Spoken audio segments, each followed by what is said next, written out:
आइए बच्चों, केमिस्ट्री में क्लास 9th का एक बेसिक सा कॉन्सेप्ट है एटम और आयन का।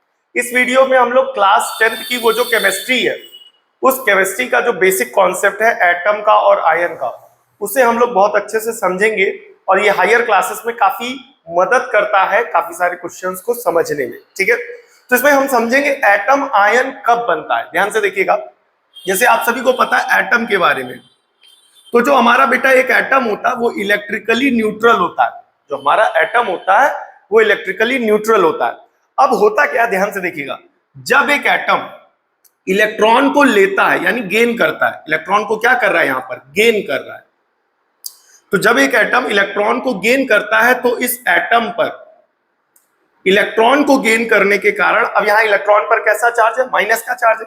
तो जब ये एटम इलेक्ट्रॉन को गेन करेगा तो इस एटम पर भी कैसा चार्ज आ जाएगा, माइनस का चार्ज आ जाएगा। ठीक है, जब एक एटम इलेक्ट्रॉन को गेन करेगा तो इस एटम पर कैसा चार्ज आ जाएगा, माइनस का चार्ज आ जाएगा। अब इस माइनस चार्ज वाले एटम को बोला जाता है आयन। क्या बोला जाता है, आयन। वहीं अगर एक एटम अपने आप से इलेक्ट्रॉन को अलग कर दे, अपने आप से इलेक्ट्रॉन को अलग कर दे, तो क्योंकि इलेक्ट्रॉन उसने कम कर दिया है, इलेक्ट्रॉन के कम करने के कारण अब इस एटम पर कैसा चार्ज आ जाएगा, पॉजिटिव चार्ज आ जाएगा। कैसा चार्ज आ जाएगा, पॉजिटिव चार्ज। तो ये जो एटम जिसपे पॉजिटिव चार्ज आया ये भी क्या बन गया है, आयन। ठीक है, अब यहां पर ये भी आयन है और ये भी आयन है। तो यहां पर आयन कितने प्रकार के होते हैं, दो प्रकार के होते हैं। एक होगा वो आयन जिस पर पॉजिटिव चार्ज है और एक वो आयन जिस पर निगेटिव चार्ज है। निगेटिव चार्ज वाले आयन को कहेंगे एनायन। क्या कहेंगे बेटा, एनायन। और पॉजिटिव चार्ज वाले आयन को कहेंगे बेटा कैटायन। क्या कहेंगे, कैटायन। ठीक है, तो यहां पर जो हमारे आयन्स होते हैं वो दो प्रकार के होते हैं। एक होता है हमारा कैटायन और दूसरा होता है हमारा एनायन। कैटायन पर पॉजिटिव चार्ज होता है और एनायन पर निगेटिव चार्ज होता है। ठीक है, कैटायन कब बनता है, कैटायन तब बनता है जब हमारा एक एटम इलेक्ट्रॉन डोनेट करता है, इलेक्ट्रॉन को खुद से अलग करता है, यानी डोनेट करता है, किसी दूसरे को देता है।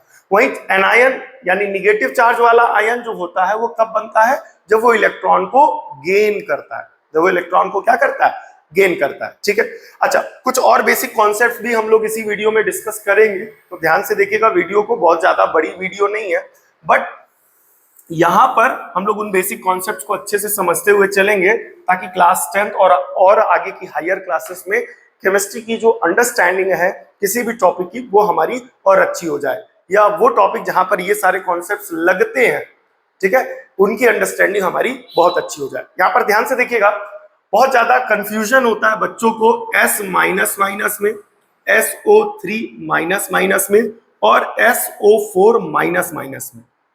ठीक है, ये तीनों आयन हैं और तीनों आयन पर जो है माइनस चार्ज लगा हुआ है, लेकिन नेमिंग को लेकर के काफी ज्यादा कंफ्यूजन होती है बच्चों को लेकर के कि S माइनस माइनस वाले को क्या कहेंगे, SO3 माइनस माइनस वाले को क्या कहेंगे और SO4 माइनस माइनस वाले को कहेंगे क्या कहेंगे। तो बेटा ये जो S माइनस माइनस आयन होता है इसे कहते हैं सल्फाइड। क्या कहते हैं, सल्फाइड। SULPHIDE, याद रखिएगा। काफी सारा कंफ्यूजन होता है बच्चों को लेकर के, जब ये वाला आता है तो वहां पर सल्फाइड लगा देते हैं, ये आता है तो यहां पर लगा देते हैं कभी कभी। ठीक है, तो कंफ्यूजन नहीं होनी चाहिए कि जहां पर केवल S माइनस माइनस होगा, जहां पर S माइनस माइनस होगा वहां पर आएगा सल्फाइड। क्या आएगा, सल्फाइड। ठीक है, और आगे चलेंगे, यहां पर जहां पर SO3 माइनस माइनस है वहां आएगा सल्फाइड। क्या आएगा, सल्फाइड। और जहां SO4 माइनस माइनस होगा वहां पर आएगा सल्फेट। क्या आएगा, सल्फेट। याद रखिएगा, जहां पर S माइनस माइनस होगा वहां आएगा आपका सल्फाइड, जहां पर SO3 माइनस माइनस होगा वहां आएगा सल्फाइट, और जहां पर SO4 माइनस माइनस होगा वहां पर आएगा सल्फेट। ठीक है, इसी सेम रिदम में हमारा चलता है N माइनस माइनस माइनस यानी N3 माइनस, NO2 माइनस और NO3 माइनस। याद रखिएगा, यहाँ पर 3 और 4 चलता है, यहाँ पर 2 और 3 चलता है। ठीक है, और यहाँ पर सिंगल माइनस चलता है, और इस N में माइनस माइनस माइनस 3 माइनस चलते हैं। तो जैसे यहाँ देखो सिंगल S है, उसी तरीके से यहाँ पर सिंगल N है, तो सिंगल एस को सल्फाइड बोला, तो सिंगल एन को बोल दो नाइट्राइड। क्या बोल दो? Nitride, TRIDE। सिंगल एन को क्या बोल देंगे? नाइट्राइड। कंफ्यूजन वाले आयंस हैं और इनकी नेमिंग को लेकर के काफी ज्यादा कंफ्यूजन होती है बच्चों में, ठीक है। तो ये N ट्रिपल माइनस क्या हो जाएगा? नाइट्राइड, ठीक है। अब यहां पर ध्यान से देखना जो कॉन्सेप्ट मैं आपको समझा रहा हूं, ठीक है। ध्यान से देखना कि जैसे देखो 3 था, यहां पर ऑक्सीजन 3 था तो कम वाले के साथ 8 आया, और यहां पर 4 ज्यादा था तो 8 आया। उसी तरीके से 3 और 4 का यहाँ पर कॉम्बिनेशन पे बनता है, सल्फर कंबाइन होता है। यहाँ पर O के साथ 2 ऑक्सीजन और 3 ऑक्सीजन के साथ N कंबाइन होता है। तो इसमें से जो कम वाला होगा, तो कम वाले में जैसे यहाँ पर 3 था तो 8 आया, और ज्यादा था तो 8 आया।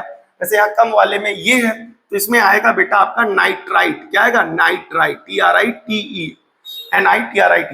और ज्यादा वाले में क्या आएगा? नाइट्रेट। क्या आएगा? Nitrate, TRATE।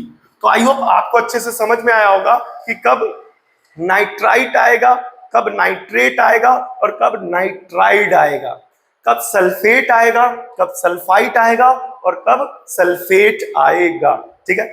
लाइट चली गई है तो इस वजह से आप लोगों ने देखा होगा बीच में थोड़ा सा इधर से रोशनी कम हो गई होगी, ठीक है। बाकी थोड़ा सा और बहुत ज्यादा आपको डिस्कस नहीं करना चाह रहे थे, छोटी वीडियो बनाना चाह रहे थे, बट कुछ ऐसे बेसिक कॉन्सेप्ट्स को उठा करके बीच बीच में क्लास 9 की केमिस्ट्री के, क्लास 10th की केमिस्ट्री के, ऐसे धीरे धीरे वीडियोस अब आपको चैनल पर रेगुलर मिलेंगी। उम्मीद करता हूं बच्चों को समझ में आया होगा। जिन बच्चों को अभी तक का जो पढ़ाया गया इस पर्टिकुलर वीडियो में अच्छे से समझ में आया तो वीडियो को लाइक, शेयर, सब्सक्राइब जरूर करिएगा।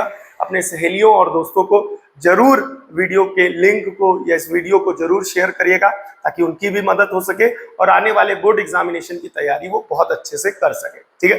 इस वीडियो में फिलहाल बस इतना ही। उम्मीद करता हूं आपको पसंद आया होगा, समझ आया होगा। मिलते हैं नेक्स्ट वीडियो में, तब तक के लिए जय हिंद।